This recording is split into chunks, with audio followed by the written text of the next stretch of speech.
I'd like to cover a system that's real important to success.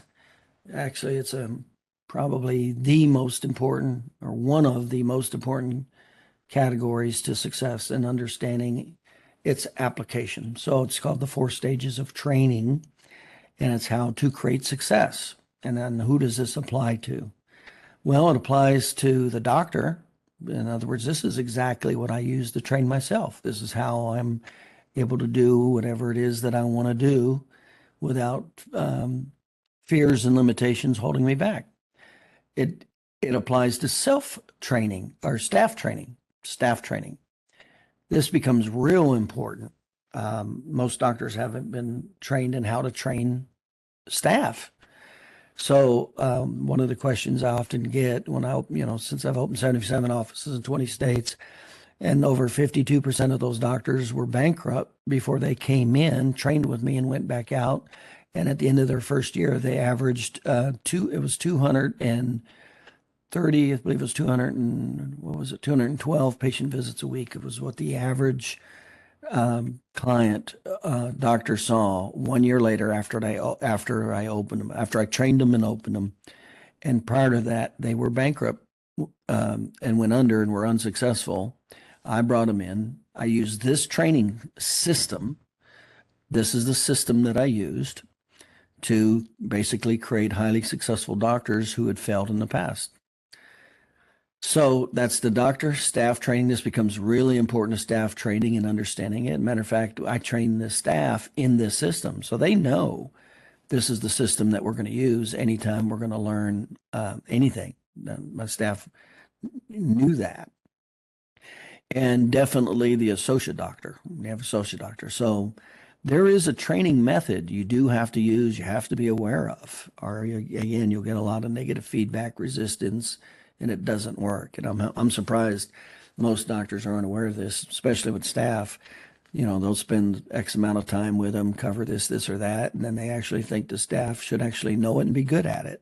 I'm like, no, that's not how it works. And then they're surprised when the staff doesn't know it real well or much at all, and they're not very good at it. Well, it's not the staff's problem. I always say it's not the staff's problem 97% of the time.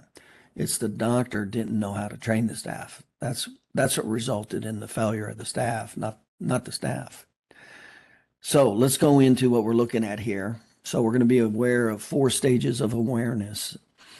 And we have to overcome these, and we have to know how to overcome each of these stages. So the four stages are, number one is unconscious incompetence.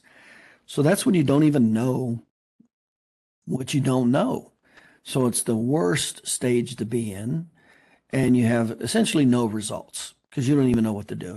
It's market forces. It's the worst position to be in life in any category of knowledge because you don't even know you don't know. And why things are not going as well or going bad. So that is the absolute worst place to be, is when you don't even know what you don't know, because you can't even take the right direction. Okay, so now we're going to go into how to overcome all of these and basically create success. So number two is to get to conscious incompetence. So what does that mean? That's awareness without skill. And that's when you get real low results, bad results, low results, things like that. Not very good at something. That's conscious incompetence.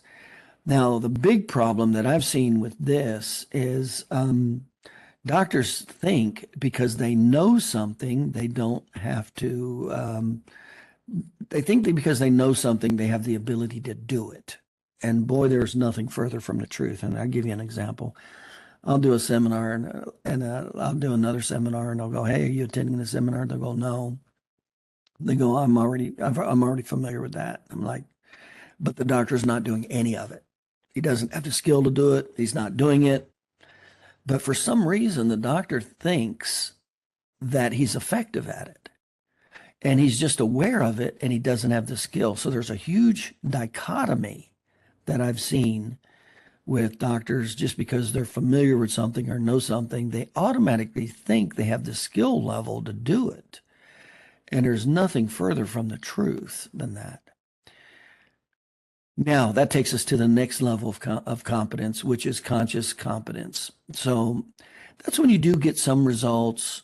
You're clumsy at it. You're not very good at it. You got to kind of think about it while you're doing it. So it's the lowest level of performance that you want to be with any particular knowledge or skill level. That's it right there. So at least you're doing it. See, so there's a huge difference between that and conscious incompetence and unconscious incompetence. That's when you're going to get market forces. Stage 1 and 2, you just get market forces, the worst results. So at least in stage 3, there's some skill level that's knowledge and skill level, not just knowledge, but skill level that's being applied.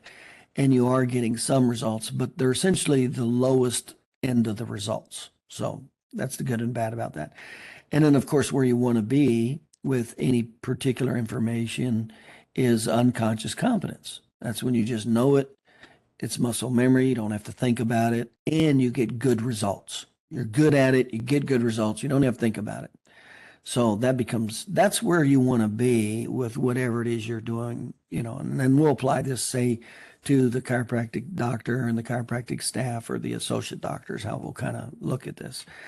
Whether it's patient education, well, where do you want to be with patient education? Well, you want to be at unconscious competence. In other words, you don't have to think about what to say and why you're saying it. Well, when you do that, you're not even you can't even pay attention to the patient's action and reactions. So that's when you'll be in a state that's conscious competence.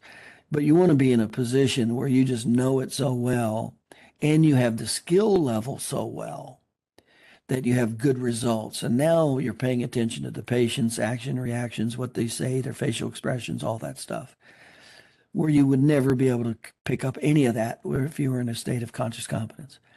So when you're in a state of unconscious competence, you pick up on all that stuff and you know how to respond to it and you're good at it. That's when you get really good results. So that's where you want to be with a lot of these categories of running a business, and especially a chiropractic office. You really have to be in a state of unconscious competence with patient education, marketing, the categories of marketing, especially educational sales. You got to be in a state of unconscious competence with the categories of overhead and fees. Those are the 4 major profit centers in an office.